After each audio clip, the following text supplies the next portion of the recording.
자, 오늘도 저희가 또 다른 이슈들 많이 짚어볼 것들이 있는데요. 자, 이런 이슈 분석해 주실 네 분 모셨습니다. 국민일보 논설위원 출신이시죠. 경희대학교 이진권 개공교수, 그리고 한국범죄학연구소 김복준 연구위원, 그리고 중앙일보 기자 출신이시죠. 양지열 변호사, 그리고 박상희 심리상담 전문가 네 분 나와 계십니다. 안녕하십니까? 안녕하세요. 예.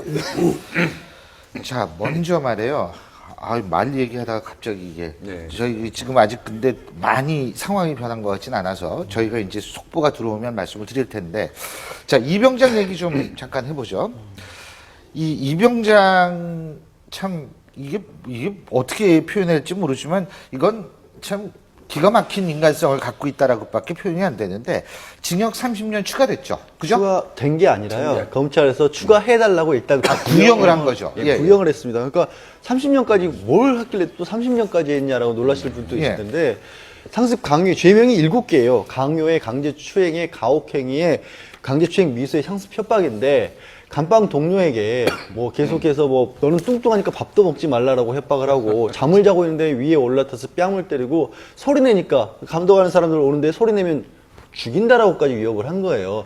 근데 이런 식으로 계속해서 가혹행위를 하고, 심지어 뭐 구타라고 침을 뱉고, 거의 윤일병 때를 동일하게 떠올릴 만한 일을 저질러 놓고, 더욱 기가 막힌 일은 뭐냐면 오히려 역으로 내가 감방 동료들한테 폭행당하고 추행당하고 또 고소까지 했어요. 그래서 말씀드린 7가지 죄명 중에 무고죄까지 들어가 있는 상황이다 보니까 군 검찰에서도 이거는 그냥 이게 좌시할 만한 상황이 아니다라고 해서 이 기존에 재판받은 그 윤일병에 대한 죄 말고 7개를 추가해서 30년을 더 살게 해달라고 구형을 한 거죠. 네.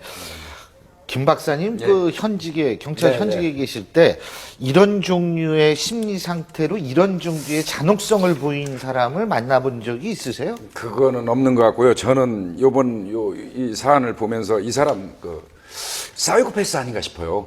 반사회적 인격 장애인. 이제 그래서 PCLR 검사라는 게 있어요. 이 테스트를 한번 꼭 했으면 좋겠습니다. 뭐예요? 이게 이제 테스트. 반사회적 인격 장애자 체크리스트라고 그래가지고 뭐 이를테면 뭐 유영철이 같은 경우 연살인범 아닙니까? 유영철이 같은 경우 40점 만점에 한 뭐 28점 정도 나온 걸로 나와 돼 있고, 물론 뭐 우리나라에서 정남규가 더 높았다고 그러더라고요. 정남규는 한 30점대가 좀 넘었고요. 예. 우리나라에서 만점 받은 사람은 이제 남편하고 가족들을 살해하고 보험금 받아먹은 엄여인이라고 있었습니다. 그 사람은 40점 만점에 40점이었는데요. 예. 이 사이코패스 성향을 이제 몇 가지로 좀 보면 이게 공감 능력이 없다는 겁니다. 타인의 고통을 전혀 무시한다는 거. 그다음 이제 두 번째 자기 위주의 어떤 생활, 그 다음에 교활하고 거짓말 잘하고, 그 다음에 이제 아주 치밀하고 계획성 있게 범행을 한다는 몇 가지 공통점을 이거 보면요, 기본적인 폭력성이 내재되어 있는 남인 거로도 보이지만 사이코패스 성향을 보이는 것 같습니다, 이 사람은. 동의하세요? 네, 그 사이코패스적인 그 성향이 공감하지 못하고 이런 거, 남의 이제 괴로움에 전혀 뭐 개의치 않는다는 거에 동감하고요. 저는 이 세지스트라고 우리가 흔히 그러잖아요. 가학적인 사람인데, 그 가학적인 사람들이 누군가를 괴롭히고 통제하면서 나의 존재감을 느끼거든요. 누군가를 괴롭히고 나보다 힘이 약한 사람을 말도 안 되게 괴롭히면서 내가 살아있는 것 같고 나에게 힘이 있는 것 같이 느껴지는 거예요. 그 힘이 없을 때는 굉장히 좀 짜증스럽고 무기력하고 또 우울할 수도 있고, 이런데 누구를 괴롭히면서 내가 힘을 얻고 기쁨을 얻고 쾌락을 얻기 때문에 계속 그런 맛에 그 괴롭히는 사람들이 있거든요. 그걸 이제 성적으로 할 때는 저희가 세디스트라고 주로 얘기를 하는데, 이 가학적 성격인 것 같습니다. 그리고요, 저는 하나 정말, 물론 이제 밝혀져가지고 다시 재판을 받게 됐으니까, 뭐 징벌을 받게 됐으니까 그렇습니다만은, 그동안에 오랫동안 당했을 것 아니겠습니까? 같은 감옥에 있던 사람이. 근데 교도소에서도 이 죄수들 관리를 좀 더 철저히 해가지고 이게 그렇죠. 오랫동안 저렇게 30년을 지금 구형받을 정도로 아주 악랄한 그런 범죄 행위가 오랫동안 그것이 그 안에서 저질러졌는데, 그것이 이제 밝혀졌다면 그동안 당한 사람은 얼마나 억울하고 얼마나 고통스러웠겠습니까? 그럼요. 굉장히 지금 딱 맞는 지적을 하시고, 왜 그러냐면 아까 말씀하신 사이코패스 테스트 있지 않습니까? PCLR 테스트를 최근에는 중요 범죄를 저지른 사람은 검찰의 구형 단계에서 테스트를 해보도록 하고 있습니다. 그러니까 저번에 받았던 윤일병에 대한 살인죄 사건에서 검찰이 마땅히 PCLR 테스트를 했어야 됐고요. 그 결과 사이코패스로 나왔다면 일반 감방에 수감해서는 안 되는 거죠. 격리 수용했어야 된다. 격리 수용을 했었어야 되죠. 그렇죠. 지금 어쨌든 근데요, 이게 구형이 30년이 추가됐으니까 이대로 선고가 내리면 65년인데 우리나라 형법상 50년 이상은 안 됩니다. 판결이 안 된다고 그러니까 그러더라고요. 지금 윤일병에 대해서 살인죄로 올라갔던 부분이 대법원에서 올라갔고 예. 이병장 외에 나머지 사람들에 대한 재판은 다시 해봐라고 내려갔지만 이병장에 대해서는 형량이 그대로 유지될 것으로 보이거든요. 그러니까 기본적으로 35년은 가지만 거기에 30년 추가 구형을 했다고 해도 최장 65년이 되냐 그건 아니고 말씀하신 것처럼 50년까지만 되기 때문에 아무리 처벌을 강하게 받아도 50년형을 받을 어떻게 겁니다. 예상하세요?